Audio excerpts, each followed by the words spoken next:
Grand rising, everyone. Woo woo! Today is Wednesday. Welcome to Grand Rising Elizabeth Wealth Building Wednesday. Wealth Building Wednesday show. How are you doing today? Uh-oh. I I'm hope doing great.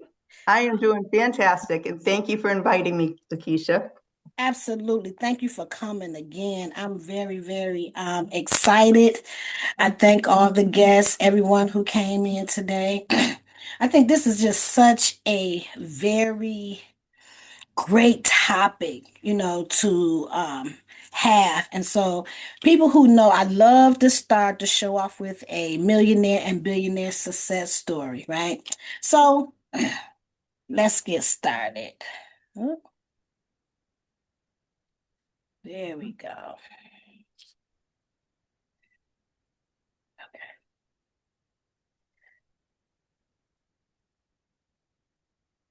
Here. I'm excited about 2026. I'm still excited. We just have still got a long way to go, but I'm excited about all the things that is going on. I hope you all are excited about 2026 as well. Okay, so let me tell you about three families, okay? All extremely wealthy, all powerful, all started with one visionary. But their outcomes is completely different. Let's start with the Rockefeller family. Started by John D. Rockefeller in the late 1800s. Over 100 years later, over six generations later, the family is still wealthy, still influential. Why? Because they didn't just pass down money, they built systems. They built trust. They built family governance. They structured planning. They taught their family how to manage wealth and not to just spend it. Now let's talk about the Vanderbilt family, one of the richest families in American history. But within about 50 years, their wealth was gone. As a family reunion, at a family reunion years later, not one single millionaire remained. Why? Because there was no structure, there was no system, there was no plan. So now, the third family, the Ford family. Henry Ford built one of the most iconic companies in history. Over 100 years later, this just be blowing me away. 100 years later, the family is still connected to that wealth, still has influence, still benefiting from what he built. Why? Because they had structure, they planned, and had control, have control. So, what's the difference between all three? It's not money, it's not intelligence, it's not opportunity, it's structure. And that's why you probably heard this before. The first generation builds it, the second generation enjoys it, the third generation loses it. Or you might have heard this: shirt sleeves to shirt sleeves in three generations. Now, that is, to me, was just so profound to know that your family is still being taken care of 100 years. 100 years. Like, that's crazy. I'm like, wow, that's amazing to be able to, to do that. And one of the things, like, I like millionaire and billionaire success stories, and I like knowing these different things because it gives me a foundation, right? I like to know these things ahead of time. Like if I didn't learn about these stories and hear these success stories, I wouldn't have never did a holding company for my companies. I wouldn't have never done that. I would have never like know that the trust is next on my agenda list. So these showing up, I just want to give you all the applause because I see millionaires and billionaires on this call, okay? Millionaires and billionaires. And we need to know how to do this. We need to know our families, our children, our children's children, your nieces and your nephews, they are watching, right? And people are waiting on us to show up correctly. They're watching, and we have to change our trajectory, especially in our culture, you know, um, for generational wealth, how to handle their money. And so I'm excited about our guest today, Miss Tina D. I don't want to mess up her last name. Miss Tina D. She has been on here before, and every time she really brings it and she really shares the information that we need.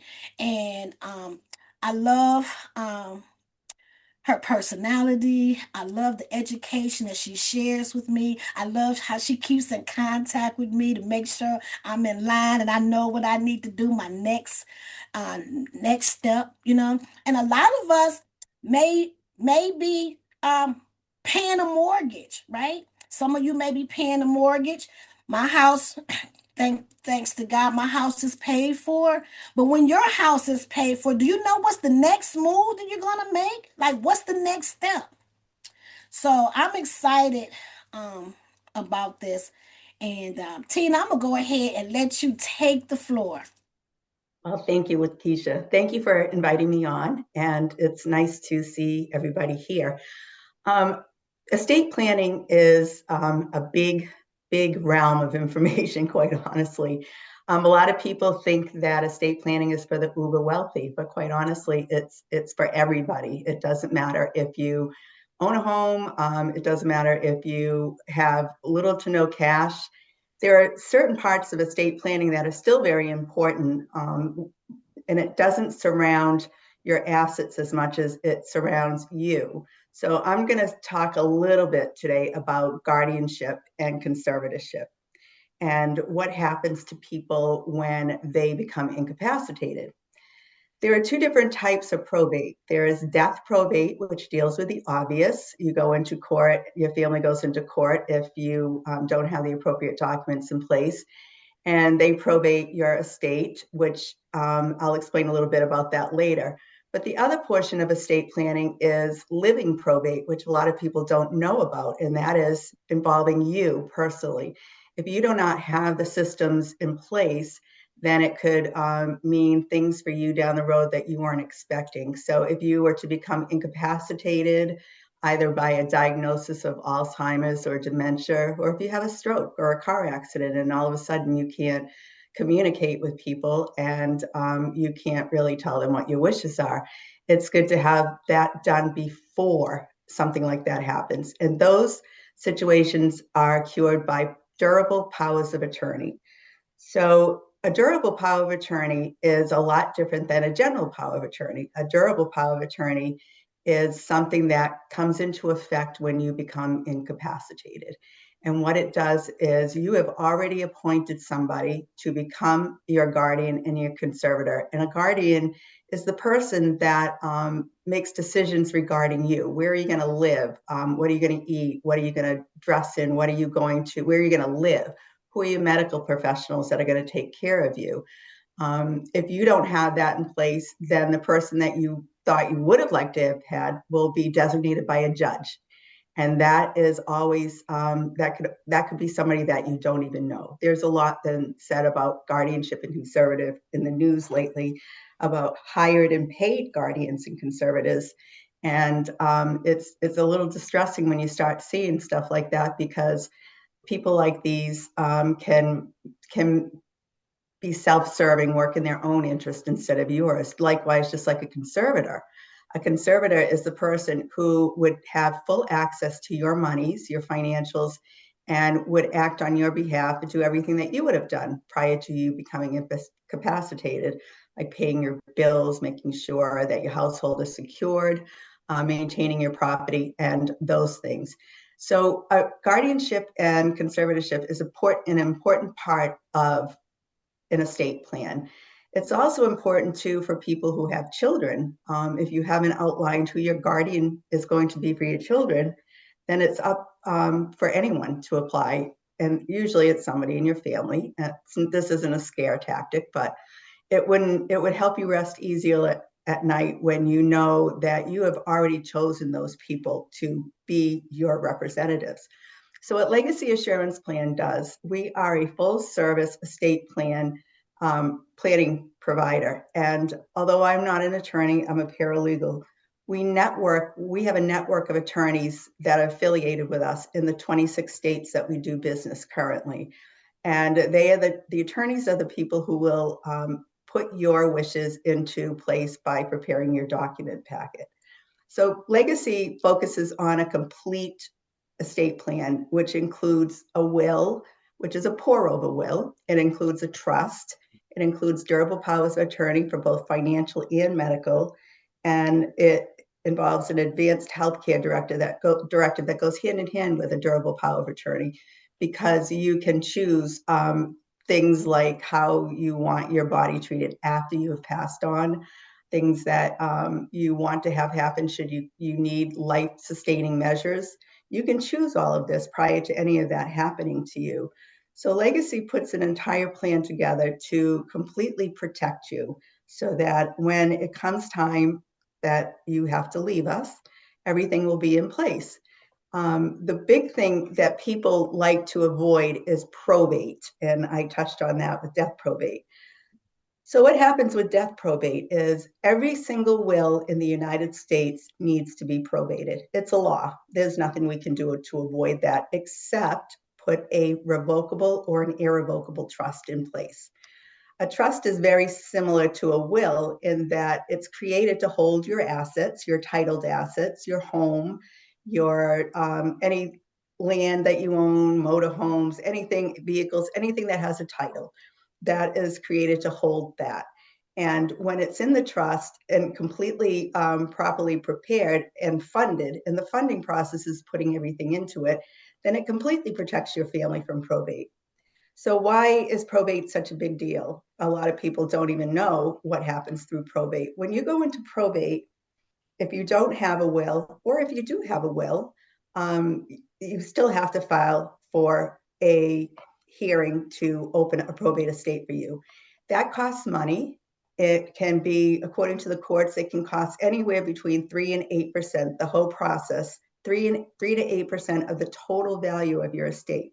So it's not hard to get to $1 million in terms of an estate, especially if you own property. You have a 401k, savings, any of that.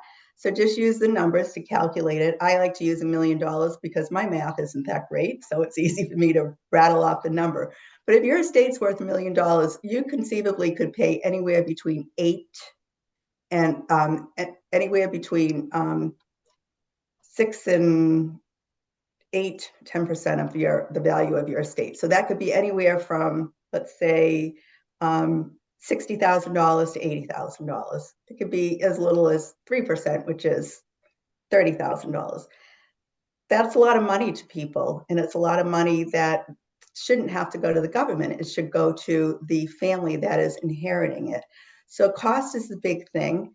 The other thing is the publicity surrounding probate. When you pass away, a probate proceeding is totally public. It will list the date of death, your date of birth, all of your assets, the value of your assets, all of your debts, who you owe your debts to and how much.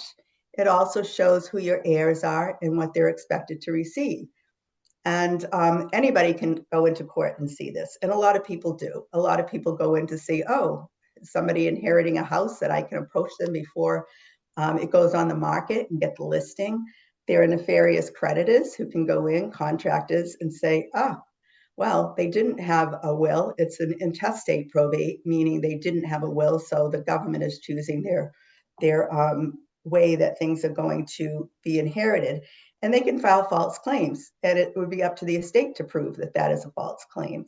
So the whole thing about the privacy is very important because nobody should see what you owned and what you owed and who's going to inherit what. The other big challenge with probate is the time involved. The courts say that on average it takes 6 to 18 months to probate an estate. And that is because, courts, when you go in to do the probate, attorneys need to be hired. Then filings need to be made. The properties need to be appraised, assessed, and valued. Reports need to go back to the court. It's just very time consuming because these processes don't happen overnight. It can take months for the next step to happen, and it does happen. So, on average, I would say it's about 18 months. You may have seen a lot of the public probates on TV, like the Prince and Michael Jackson and Aretha Franklin and Sonny Bono. None of these individuals had estate plans in place. And in fact, I think Michael Jackson's estate may have taken over 10 years to probate. It might still even be parts of it in probate. So, and all the time that it's in probate, your family has no access to the funds. So that is why probate, people want to avoid probate because it's just very, very onerous on the family, time consuming, stressful, and can cause a lot of strife within your family by them seeing everything that is going on publicly.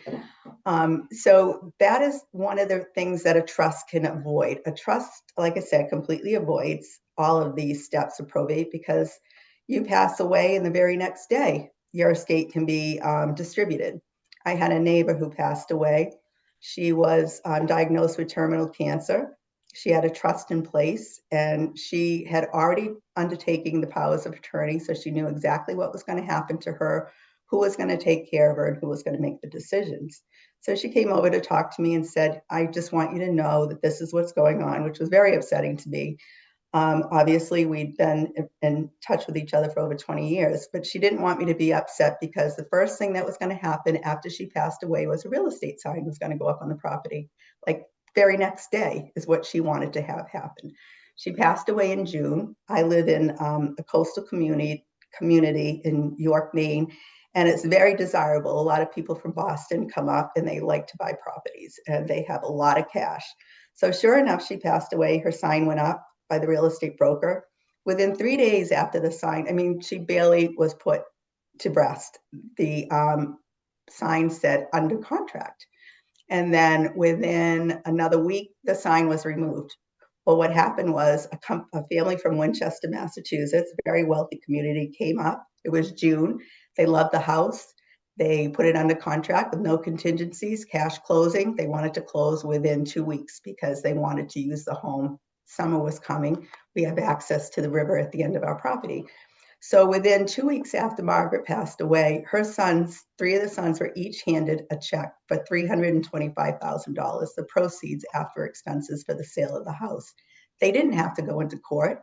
They didn't have to ask the judge permission. They didn't need to prove that they were the lawful heirs, and they had the cash immediately.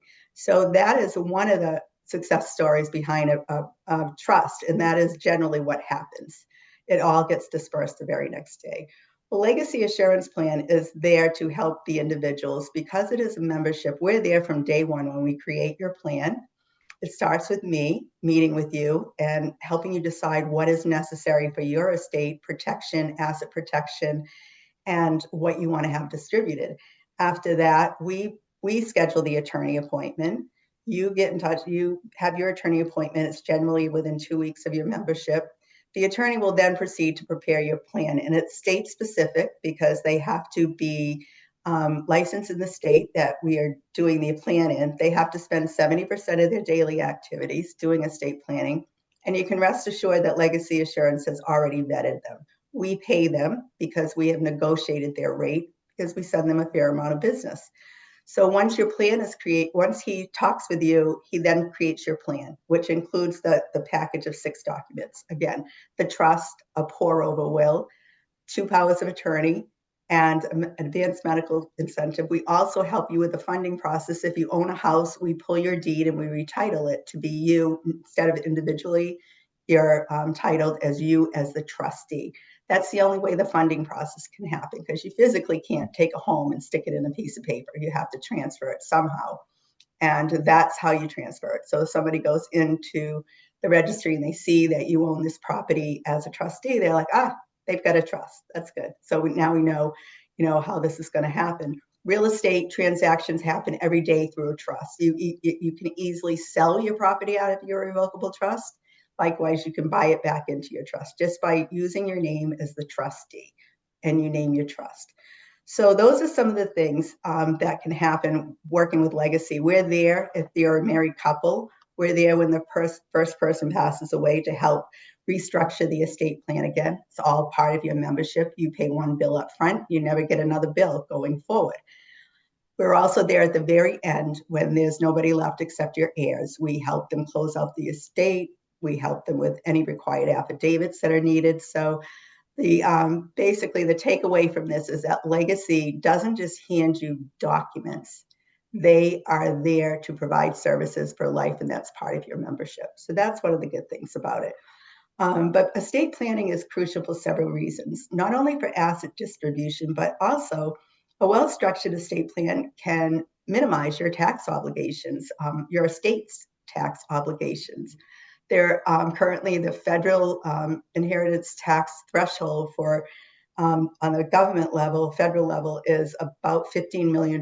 So your estate, if it's under $15 million, is basically tax free when your heirs inherit it. However, there are 6 states in the United States that have an estate tax that for states, and that means that, and they're set, they're state specific for each state, how much their threshold is. Massachusetts is $2 million. So any amount over your $2 million estate, although you don't pay a government federal tax, you do pay an estate tax, and it can be anywhere between 8 to 16% of the balance of your estate over the $2 million. So there are a lot of things to take into consideration when you're talking about an estate plan that you may not know, but working with a qualified estate planner does know. Also, like I went over when we first started, was the avoidance of probate and the healthcare decisions surrounding guardianship independence. So basically, working with legacy provides total peace of mind. You can, when you prepared your plan and it's all executed and notarized, which we do, we come to your home with your plan and notarize it. It's part of your service. Then you can go to bed at night with the peace of mind knowing that you have a plan in place that not only protects you, but it protects your family as well. So that's it. It's in a nutshell. I was very brief and tried to just kind of give you an overall, but I am very happy to schedule an appointment with any one of you to discuss it in further details, because each one of you, your circumstances are different, and it needs to be looked at from that lens that you are not, your assets are not the same as LaKeisha's. Likewise, LaKeisha's assets are different than yours. We also can help people fund their LLCs, holding companies, corporations into the trust. So we make sure when we get done talking with you that we know everything about you, and we make sure that everything is covered so there are no surprises. There are no unknowns. So that's it. If you have questions, I'm happy to try and answer them. I've also put my contact in the chat again. I believe it shows up now. So if you want additional information, I can answer questions on almost anything. If I don't have the answer, we have written materials that I can go over, and I can forward a brochure to you. So questions? Yes, I have a question. Okay. All right, so recently I was talking to a couple of my clients, right? And then they only have one child. And it was amazing that they both were under the assumption that just because that they only had one child, that everything automatically went to them easily and effortlessly. And that is not always the case. Because if you, I want you to talk more about it, but what I do know, and you can correct me if I'm wrong, like if your, let's just say, if your house does not have your child's name on it, it doesn't go to them easily and effortlessly. If you have a bank account and only your name is on it, and it's not maybe like paid upon death, then they won't be able to get that easily and effortlessly. What is your advice on that? Is that correct information or is that incorrect information? Well, it is, and it is in a roundabout way. So what we recommend is, like I said, in the trust, all the titled assets go into it. But if you have 401ks, IRAs, annuities, CDs, you have a checking account, a savings account, you want to make sure that you've talked to your financial people, and you want to make sure that there are payable on death benefits, because payable on death benefits or transfer on death benefits do not are paid outside of the estate. They're not subject to probate. So that is one of the big things that you can do, unless a person decides to make the trust the beneficiary. If they have so many years that they want to make sure everybody gets an equal proportion, you can name your trust as the beneficiary upon your death. It makes it, in terms of a 401k, that could be a little sticky, because sometimes the when you transfer the name into another name while you're still alive, it could trigger a tax implication. So you'd really want to check that out with a financial advisor. But in terms of your home, you're right. If you don't have you're both, say the husband and wife dies and the child isn't named as the sole beneficiary, then it would have to go through probate. And it would be distributed, and it would still be distributed in accordance with the will. But the other thing is talking about people who don't have a will, and I'm going to stress this because 70% of all Americans in the United States do not have any form of estate planning in place, zero. So they figure, well, if I die, everything's going to go to my husband, and my husband is going to, distribute it to the kids, and when he dies, the kids will automatically get it, like LaKeisha said. That's not the case, because if you don't have a will in place, there are things called the laws of succession for intestate people. That means every single state has a plan waiting for you if you do not create your own plan. So, for instance, I can't tell you what the succession laws are in every single state, but I can tell you I live in Maine. So it was eye-opening to know that if I were to pass away without a will, I would have assumed, maybe if I didn't know about the education that I received, that my husband would inherit it. That's not the case. In the state of Maine, if you don't have a will in place and you have a husband and you have children, there is a succession that happens. Your husband gets 50% of it, and then your husband will get 15, I think it's 15% of the remaining 50%, but that other 35% gets distributed to your children, and then it goes down. If you have no children, it'll go down to grandchildren or nieces or parents, siblings. There's a structure of it. So it doesn't happen like the way that you think it will. Also, same thing with, just to expand a little bit, if you don't have powers of attorney in place and you say, oh, if I pass away, my husband's going to make the decisions, of course we're married. It's not always the case, because you still have to go into court. You have to open a living probate. And if, let's just say the husband's been diagnosed with early onset dementia, or after speaking or interviewing the husband, the judge doesn't feel he's qualified to make those decisions for you, he has the legal right to appoint a paid conservator and paid guardian. And like I said, somebody may be changing your clothes, bathing you, and you might not even know who they are. So that is, I think, did that answer your question, LaKeisha? Oh, absolutely. Okay. If anyone doesn't have a question, uh, I'm not paying attention to the chat to Yeah, see. here's a question that says, if children are listed as beneficiaries, um, do they still need to do a trust? I don't know if you already answered that.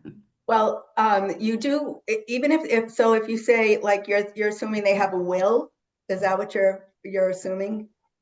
I'm reading this. Okay. Well, if your children are listed as beneficiaries, it depends on how they're listed. If they are payable, if they're financial accounts, then those won't go through probate. They'll transfer automatically to your heirs, and that's what we suggest. The main asset that people have is a house or titled property, land, a home, motorhomes, boats, expensive vehicles, that type of thing. Those things will not automatically go to your children. If you have a will, it's still based on the amount of the will, you still have to go through probate, and then it will be decided. The judge will take into consideration what is written in the will, And generally speaking, that does happen. But to make sure that you're totally protected, a trust is the only thing that doesn't go through probate. And it's the only thing that you don't have to get permission to distribute your estate. Does that answer your question? Yes, it does, if you can hear me. Yes. Okay. Yep. I Thank mean, you. I was a friend of mine, father just passed away in May, and they're here in Michigan and they have property in Alabama, and they had it, their parents had it set up really well. I'm assuming now that it may have been a trust because they didn't have to deal with probate. So I was just telling LaKeisha the other day, their father has about 280 grand in a bank down in Alabama. mhm. So they actually had to get an attorney to get that because the bank was not a big bank. It's a small Alabama bank, and the only person that was on the account was the wife, and she had already passed away. Okay. So yeah, so Yeah, that's why I was asking. that's why it's important to make sure. A lot of people, when I go into their homes, they'll say, I'll ask them if they have beneficiaries and they have a fair amount of money. And they're like, well, yeah, I think so. I must have done that when I opened the account. Not always true. So that is something that we make sure that you do check and you do. And the other thing they touched upon, having properties in two different states, if they're not properly funded into a trust, could require two probates. One Mm. probate in Michigan, another probate in Alabama. So it's double the cost. Um, and that's another big thing. And your children, if they're the ones that are left to be the beneficiaries, they may be required to appear in court in both places. That expenses traveling to Alabama. Maybe they live Right. in Florida, so they have to deal with the probate in Michigan. They'll also be required to maybe file a bond and Mhm. some affidavits. So there's a lot. It's easy to give you general information, but it's when I meet with people, I give specific information because I know what their situation is. Okay, does that Right. make So sense? it does. So even having a trust, um, again, I'm assuming they have a trust. In a couple weeks, I guess the bank's going to release the money to them, but Yeah, they have to be there in person. So they won't do it wire. They have to right, physically come down and bring right. ID. So they So could have yeah, had a trust. They absolutely could have had it. It sounds like they may have because they didn't have to go into court to probate any property. But right, that's the exact reason why we make sure when we sit down with you, if you do have an account in another state or you have an account in the state you live in, if there isn't a beneficiary on it, then yes, there is going to have to be a legal proceeding of some sort. Maybe not, and it could have been a simple probate just for that one account, but an attorney needed to be hired and paid, right? right. So, Yes, and it was something that had there been a transfer on death or payable on death, it would have just been paid directly to whoever that person was listed on the documents. right. My Yeah, they attempted to get their dad down there before he passed away, but he was 91 and stubborn, and he was like, I don't want to do it. So yeah. Yeah, so I mean, it's important to make sure that everything is protected. I did a plan for a lady in Massachusetts, a lady and her husband. They had $14 million in properties, $14 million in properties. And none of they paid a local attorney, I don't know, somewhere around $8,000 to prepare just the trust alone. They didn't even get durable powers of attorney. And she started looking at the trust and called me and said, I don't understand. Where do I see my properties in here? I don't understand how it works. Is it just, I have a trust, so it automatically is there? No, it doesn't automatically go in because I checked the registry of deeds before I went on the appointment. So I had to tell her, no, nothing is in the trust right now. You paid $8,000 for a piece of paper that is worthless. It's not worth the paper it was written on because nothing is in it. It's not funded. So that's the important thing. Having a trust is great, yes, but more important is it needs to be funded, right? Okay. So whether the property is in Alabama or whether the property is in Michigan. So what probably happened if your parents had a trust is they changed the deed in Alabama to read Mr. and Mrs. So-and-so, trustees of the Mr. So-and-so's revocable trust or whatever trust it was.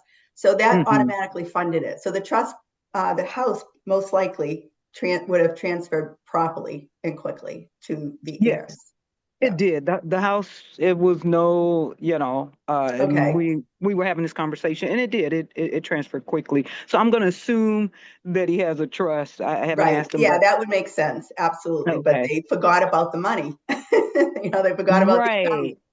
So had they included the bank in there, that would have been okay, right?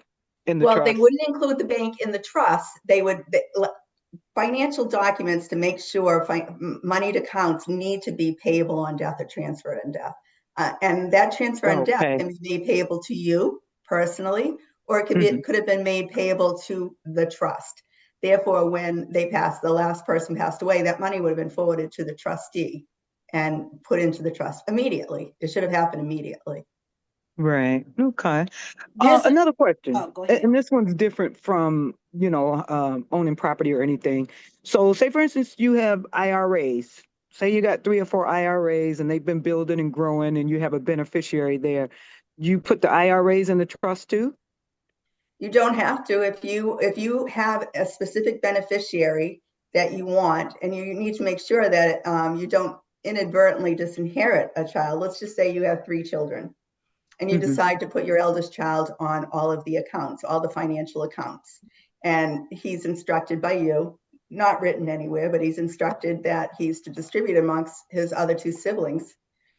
That doesn't Hmm. always happen. In fact, 9 out of 10 times it doesn't happen. And that's, children don't speak to one another. They don't even like each other. And so I've seen this happen time and time again. They take the money and the other 2 siblings have been disinherited without, and Hmm. that wasn't the intent of the parent. So what we suggest is, because financial accounts it's a little more problematic to transfer them into the trust because it could be tax implications. Okay, they could Hmm. be, like a 401k. I know that you can't transfer it into the trust when you're alive because then the ownership is going to change. And then all of a sudden you have a $400,000 401k, you're going to be paying the capital The gains taxes. tax.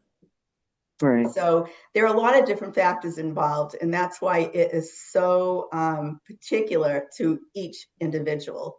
And Okay. somebody may say, well, that's what I have to do, and but they forget to tell me that they own land up in Machias, Maine, 200-acre tree farm. They're just kind of back in the back of their mind, and it really doesn't have much of a value, but it's there. Well, guess what? If that's not listed in the trust, you're going through Mhm. probate. So and Right. that's the thing about legacy. We make sure that you are completely protected. We also provide a yearly check-in. We would call you and say, how's it going? Did you sell your house this year? Oh yeah, I did. Okay, did you buy another house? Yes. And what is the house titled in? Oh, it's in mine and my husband's name. Well, wrong. That's the wrong answer because you sell a house out of your trust. You let the broker know you have a trust. So when the closing happens, your deed is going to say, your title is going to say, Tina DePietro Antonio, trustee of the DePietro Antonio Trust. Boom, goes right into the trust without them even thinking about it. So, Mhm. and those are things that people in the first couple of years or the first few transactions, they might get a little confused. They have the ability to call us and we'll walk them through this step. Whereas with an attorney, and I'm not trying to diss attorneys, but generally speaking, they get paid when you go to visit them. They get paid per document or whatever the fee is charged, and they hand them to Mhm. you, and that's it. You're on your own. You're on your own to figure out the funding process. Generally speaking, at least this is what I have found. Maybe some attorneys are a little more proactive in that area, but generally speaking, because I see more trusts that aren't funded. It's really sad. In fact, the owner of our company, Legacy Assurance Plan, the reason it came into existence was in 2006. The owner of the company, they own several large insurance and financial companies. It's a big deal. There's 150 Mhm. employees in their building in Florida. Well, the patriarch was ill, and the sons went to him and said, "Hey, Dad, do you have everything in order?" "Oh, yes, yes, I have a trust. It's going to be easy as pie when I pass away. Everything, you're not going to have to do anything. It just will come to you." Well, guess what? He died. He had a trust. Absolutely, paid $11,000 to have the trust and all the documents drawn up. There was nothing in the trust. So the family went through a very long and onerous process of probate, cost them lots and lots of money. So when the process was done, the two sons, who, by the way, were attorneys, not estate planning attorneys, but they were attorneys, said, this is ridiculous. You know, we're smart people. Our father was a smart man. There's got to be other people that have found themselves in this situation. And they were absolutely right, because the American Bar Association has come out with a study and said every single attorney in the United States can legally prepare an estate plan. But these aren't my words. This is from the American Bar Association. Less than 1% are truly qualified to do an estate plan correctly. So after they got done, they said, you know, we should be able to come up with something that all their clients, all their financial clients and insurance clients, there were hundreds and hundreds of them that didn't have it, thousands of them that didn't have estate plans in place. So they started this program, Legacy Assurance Plan, which basically was provided as a service to their existing clients. And it became so popular that they started growing and offering it to the public. It never changed their price. Their price is extremely reasonable. It's based on each individual's, it's basically the same price for everybody, but then there are some things that move. If you have more than one property, there's an extra deed charge like that. So, and we pay for the attorney fee. So in that price, for instance, and I'll shoot some numbers at you. They may not be your numbers because you may have additional things, but for a basic person with a house and some financial accounts, a couple of children, for a single person, it's $2,895, $2,895. That includes the attorney fee, all of those documents, and the services for life. If it's a married couple, because we have to do a double set of documents in terms of the powers of attorney, advanced healthcare directive, it jumps to $3,295. But we also run promotions from time to time, taking $200 off if you provide me with some names of friends that might be interested. They don't have to commit, but somebody I can call on and explain it to them. Then we'll take $200 off. Legacy also has a plan that it's sort of a benefit for people. So if you become a member and you like the plan so much and the services you're getting, you start referring people, we will actually send you a prepaid Visa card for every referral you send that becomes a member. And it starts at $125, then the second goes to $150, the third goes to $175, and the fourth, and every referral after goes to $200.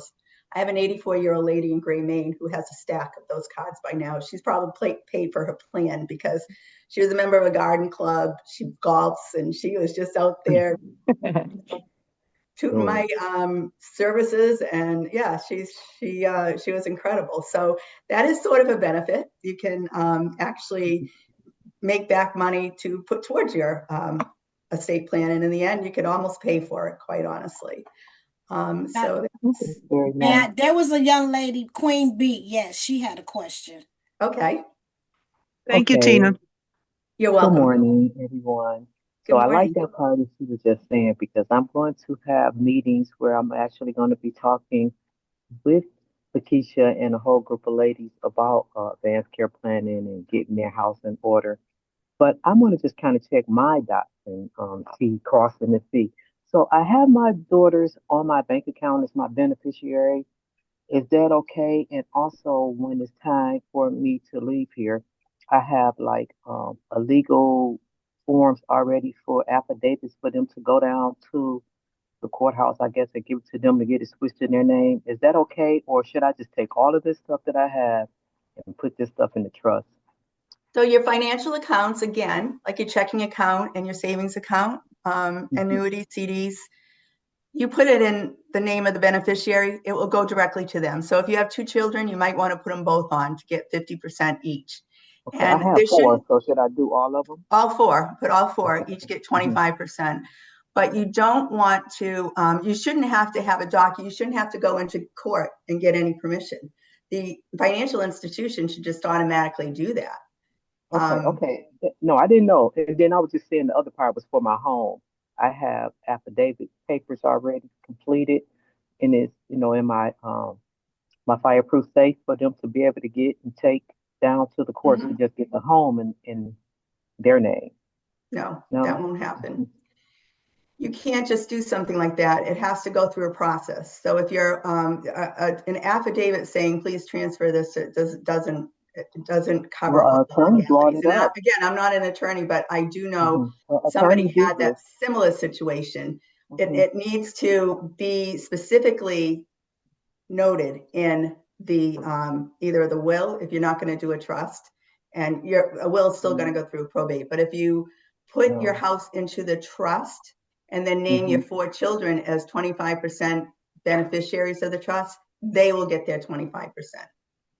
Does that make Okay, sense? this one I'll do a trust, but the other part is, what about if I own businesses like nonprofits and LLCs? Should that go in the trust or how does Yes, that go? yes, you can, because you're the sole owner of the trust, the LLC. Yes. Yes, we have a funding process. We will help you fund the LLC into your trust. There's an upcharge on that. I think it's around, it might be $350. And what we do is provided you have articles of organization and all of that stuff is in place, your LLC is properly set up, then we just we name the trust as the beneficiary and it goes automatically in. If you don't have a beneficiary and it's not put into a trust like that, your LLC, depending on what the value of the assets are, could possibly go through probate. Okay. Okay. Okay, I Thank you have a so much. question. Go ahead. Does So that answer your question, Queen Bee? Yes, ma'am. Thank you so much. But I'm Welcome. going to be doing some events, so I might call on you. I did get your information from out the chat, Absolutely. and Absolutely. Call me anytime. might be sending those folks to you too once we have the meeting when I work for Okay. LaKeisha moving forward. Thank you. That Thank sounds you, good. LaKeisha. Thank you. Hmm. yes, absolutely. Okay, this is a common question. Can a guardian control my child's inheritance, or is that separate?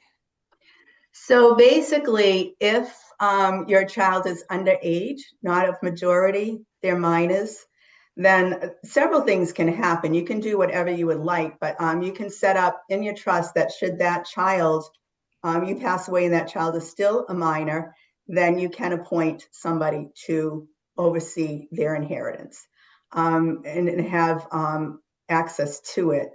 You want to make sure that it's somebody that you trust and it's somebody that is going to follow those wishes.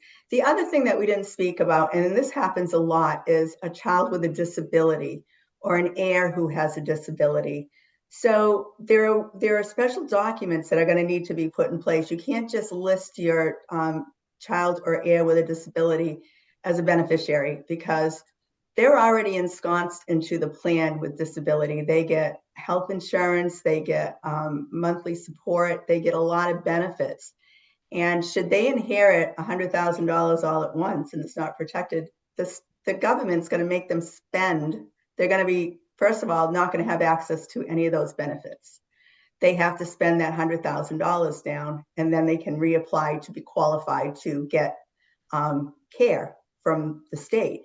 And that is something that people don't think about. But what we do is when there is a child with a disability or an heir, within your basic trust, we put a provision that upon your death, a just supplemental disability trust is going to be created for that child immediately upon your death. And anything that that child or heir inherits is going to go into the supplemental benefit trust. And the reason for this is the trust is going to be created with specific language that allows them to draw from that trust for things that are going to benefit them: education, maybe a vehicle, a home. They can use those monies for that. They can't just take the money out and go out and have a big party. It's designed to enhance their lives, and it won't affect their disability if it's done right. Does that make sense? Yes, that was so good. So good.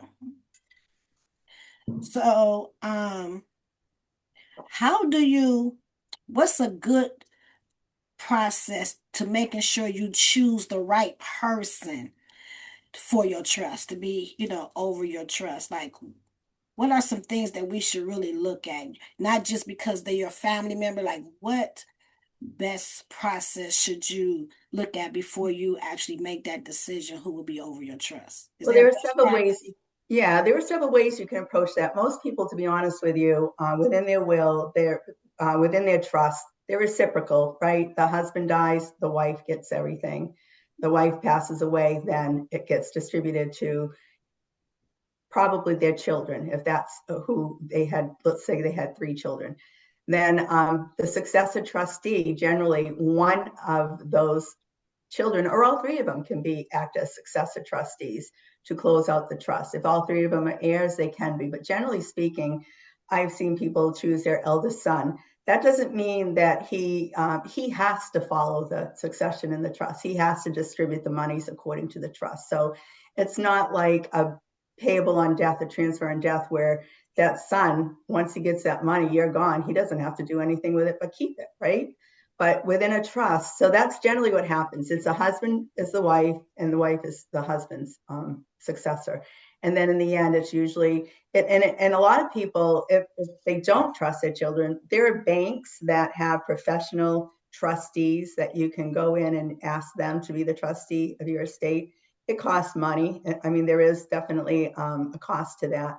I've not had that. I've not had to have that situation. Most people, if it's not one of their responsible children, then they choose a sibling, a sister or a brother, because even if they're not inheriting, they still are the one overseeing the trust and making sure that the trust is followed according to your wishes. Someone had a question. They said, you said 2,800 for life, meaning a one-time payment, no monthly So, fee? right, it's $28.95 if you're a single person. So what happens is you pay that, and that's provided you have, just one deed that we have to transfer. You don't have an LLC or anything like that. That's the payment that you make up front. And right now we're running a promotion that's $200 off, right? If you provide 2 referrals. So what that gets you is that gets you a full consultation with me. Then it gets you a paid appointment with the attorney who's going to go over the membership agreement we've already filled out. He's going to ask you questions and make sure that he's got everything covered. Prior to that meeting, we provide you with some information to trigger your mind to ask questions that you may not have asked the member consultant like me. So the attorney will have all the information. Once that is done, then the attorney will prepare the documents. That's usually within 6 weeks. So it's generally an 8-week process from start to finish. And everything is included in that, including the ongoing services beyond, providing, answering any questions free of charge, being there to assist your heirs, your spouse, whatever. The other thing, so that's what your payment gets you. It gets you the free notarization in your home. It gets you an access to a fiduciary level financial person if you want, that can even talk to you about other things like death benefits and planning for long-term care. So that is part of the services. Now, should you need your documents replaced, we have what we call an assured care program. We pay for that the first year that you're enrolled as a member. It's $100 a year. And after the first anniversary, we will call you and say, how's everything going? Do you want to still carry? It's like a warranty like you would buy on your refrigerator, only it's less than a cup of coffee a day. Actually, for me, it's probably less than a cup of coffee a day per month if you go to Starbucks. So in any event, if you carry that assured care program for $100 a year, you can change out any of your documents, 3 of them free of charge, the other 3 at $35 a piece, period. That's it. So you'll never have to pay the $28.95 again. It will. And then a lot of people will choose to continue with that warranty, especially younger people, because they don't know if they're going to have more children. They don't know if they're going to stay married. Who knows what's going to happen, right? And if they have to change out their documents, that's a whole new appointment. And it could be just like when you call your attorney, your private attorney, every single question you ask and every new document change is going to be a fee. It won't be at Legacy. In the first year, it's completely free. After that, if you carry the $100 a year, it's a benefit to assure that you're not going to have to pay the $28.95 again, or the $32.95 if you're a married couple. So does that make sense? Do you understand that? Yeah. Someone asked a question, I believe it was Miss Bridget. Do you do in-person visit? How is the visit? How do you conduct that procedure? Well, it depends. I handle the states of Maine, Massachusetts, and New Hampshire and home. I do Zoom this way. I can't even tell you how many plans a month through Zoom because it's just as personal. We still, your attorney appointment is in the state that you live in, but if you really needed an in-home appointment, it wouldn't be me. I could refer you over to a different representative, but I find that even the Zoom calls are pretty effective because we can schedule as many of them as you want. But I'm not going to drive to Michigan, for instance. So Right. it's going to be Well, no, I'm asking in the sense because my boyfriend is one of those. I got to see it. I want to talk to the person. I want to be in person with the person. So that's why I was asking. And well, he would, yeah, I understand that. They are going to see the attorney as well. I mean, you can have an yeah. in-person appointment with the attorney. They charge a little bit more just because they are charging such a reduced fee that it's just easier for them to jump on a Zoom call. An attorney can Yeah. do how many Zoom calls Well, in a day? and then I'm talking in the sense too of people not being tech savvy. So some people don't use Zoom, never use Zoom. So yeah. I've Okay. had to walk 84-year-olds through a Zoom process. It's pretty simple. So we make sure that Yeah. you're all up and running. I had consultations by phone, to be honest with you. Okay. So you could do that. But if it was absolutely, you need to have a person there, you would refer it to another rep. It wouldn't be me. It wouldn't be my advising Could you. be It would good. be a different person. Yep. Okay. Thank you. I appreciate that. You're welcome. I think we had time for a couple more questions. Anybody else have any questions? Is there any takeaways? I would like to know, by being on here, she's coming on here, were there any takeaways? Because there was a takeaway for me. Because I remember the first time we met, like I had a trust, which I thought I had a trust that was prepared. I paid for it. And you was like, what's in it? And so it wasn't funded. So you're the first person when I looked at that trust, I think I thought I really had something going on. And you said, no, what's in it? Is your house in it? Is this in it? Is that, So I thought that was very profound because you mentioned that several times today about people who pay this money for trust. They don't know. Like they thinking they got something. They don't Exactly. know and didn't know whoever prepared it didn't tell them that you have to fund it. Now that was a big takeaway for me from the very first time that you came to Grand Rising Elizabeth Wealth Building Wednesday show. Is there any takeaways? Anyone else have a takeaway? Yes, I have a nonprofit, and when you said include your nonprofit in there, that was a good takeaway for me. Also, I think a good takeaway is, I think trusts are the way to go, especially if you don't want to get caught up in probate court. But I will definitely be reaching out to you, Tina, for sure. Sure. I'd be happy to talk with you. And again, if any of you needed some more information, particularly on a revocable trust or the funding process, our company probably has 300 different brochures that are really done quite nicely. A 10-year-old can read it and understand it, I guess. They've made it easy for everybody. And I'm not trying to insult anybody, but it can be overwhelming when you're trying to get information. And I mean, I went into a person's home and they had stacks of stuff. Well, I got this from online. I went to another estate planning and I got this pile. And and then you ask them what they learned, and they're like, absolutely nothing. I don't understand any of it, So we pride ourselves on the fact that we make sure that you understand it and we make sure you're completely protected when we do your plan. So that's There are a two people, Doc Reed and Dr. Hoover. Doc Reed had his hand up first, and then after that, Dr. Hoover. Go ahead, okay. Dr. Yeah, Tina, thank you for the information. I've actually come across a lot of people, and I communicate the same thing, is it funded? And candidly, that's kind of where I am because I was promised, I redid my trust. So I've done it twice. And then, hey, we'll be in communication, we'll have that. And I know that there are fees and things associated with making changes whenever you sell a property or just life happens. So, my question though is, do you refer to, for example, I offer financial plans for people. I don't charge them for that, but I do a lot of education, work with large groups of people.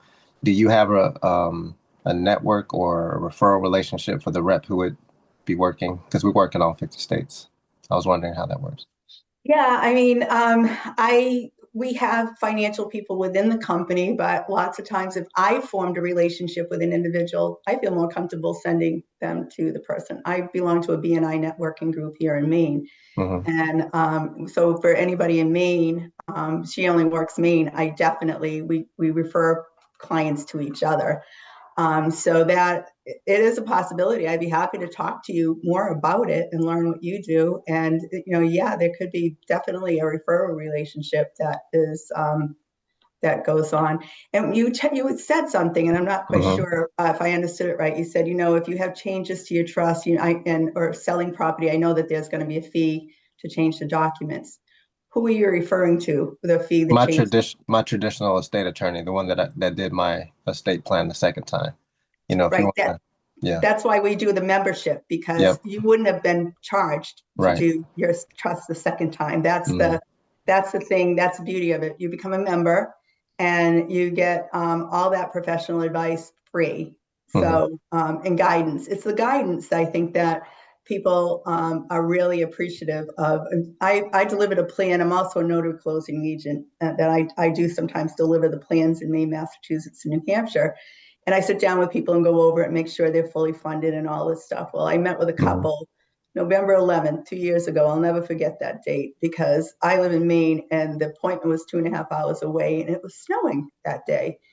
And I said to myself, oh my gosh, I don't really want to drive, to north for 2.5 hours. And something kept nagging me. And I have really good intuition. So I said, nope, I'm just going to do it. I'm going to do the Mm-hmm. appointment.